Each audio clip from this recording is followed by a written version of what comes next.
Pour répondre à votre question, il y a deux façons de le faire. Il y a la responsabilité de l'État qui est de garantir la parfaite organisation, la parfaite tenue, la parfaite préparation de ce scrutin, et donc de mettre en œuvre l'ensemble des responsabilités qui sont les siennes en tant qu'organisateur du scrutin. Donc c'est ce à quoi on s'emploie en stabilisant les listes électorales, en permettant à ceux qui souhaitent voter par procuration de le faire dans les meilleures conditions possibles, en travaillant avec les formations politiques calédoniennes à préparer matériellement et humainement ce rendez-vous évidemment essentiel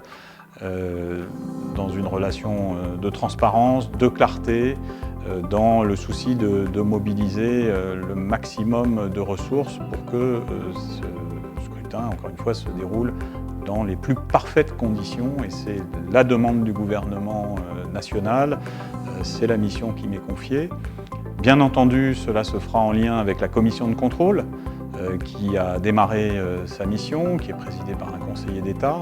qui est indépendante de l'action du Haut-Commissariat et des services de l'État, et qui va venir aussi contribuer à la préparation de cette échéance et à assurer la garantie d'un résultat qui soit incontestable. Et puis il y a une autre responsabilité, parce que l'État peut préparer, organiser, peut mettre les moyens, y compris en termes de forces de sécurité, pour que le scrutin se passe bien, mais il faut aussi que l'ensemble des acteurs calédoniens se sentent comptables du climat dans lequel nous allons approcher de l'échéance du 4 octobre et bien entendu le jour même de la façon dont cela va se passer. Donc c'est une responsabilité forte des uns et des autres de contribuer à l'apaisement du débat, de tenir chacun ses responsabilités pour que, même si les convictions s'expriment, et c'est tout le but de la campagne qui est maintenant engagée, on le voit bien, eh bien ces convictions soient respectueuses de celles des autres, qu'on évite les provocations et qu'on reste dans l'idée que 4 octobre, eh bien, il y aura ensuite le lendemain du 4 octobre, il faudra continuer dans la voie du destin commun, et cette voie, elle suppose que l'ensemble des Calédoniens y contribuent et s'inscrivent dans cette logique de parole, de partage et de respect mutuel.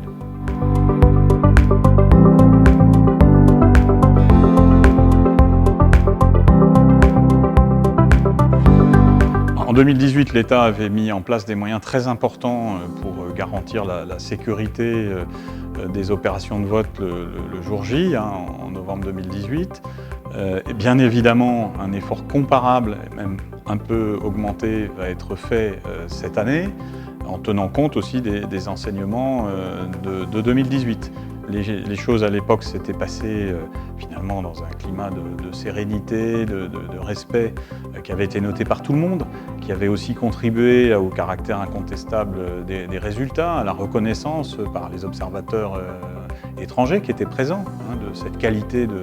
déroulement du scrutin. Et donc bien entendu,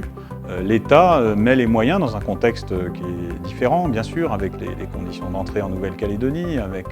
la très grande vigilance par rapport au contexte sanitaire. L'État met les moyens comparables pour garantir les mêmes conditions de sécurité et donc de liberté d'expression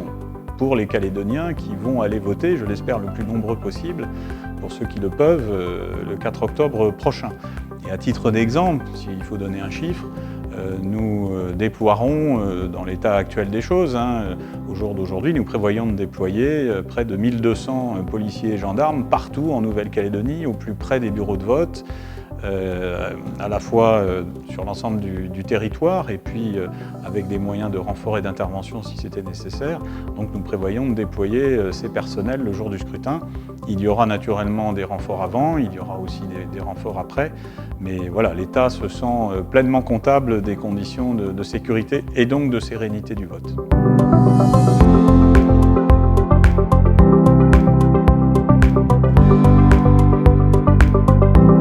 Les conditions d'entrée en Nouvelle-Calédonie sur le plan sanitaire, c'est le gouvernement de Nouvelle-Calédonie qui les définit. Et donc, tant que ces conditions restent celles de la quatorzaine obligatoire dans un hôtel, un lieu dédié, naturellement, l'ensemble des moyens d'État, mais aussi les observateurs internationaux qui vont venir, éventuellement des représentants des médias,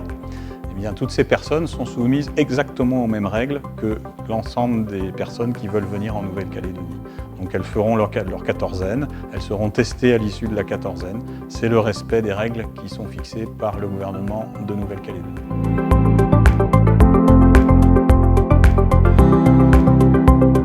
Le seul message qu'on puisse passer quand on est dans la responsabilité qui est celle de l'État, c'est-à-dire d'être l'organisateur du scrutin, c'est-à-dire d'être totalement impartial et neutre quant au choix qui sera fait, comme le ministre des Outre-mer l'a rappelé dans son déplacement à la Maison de Nouvelle-Calédonie, c'est de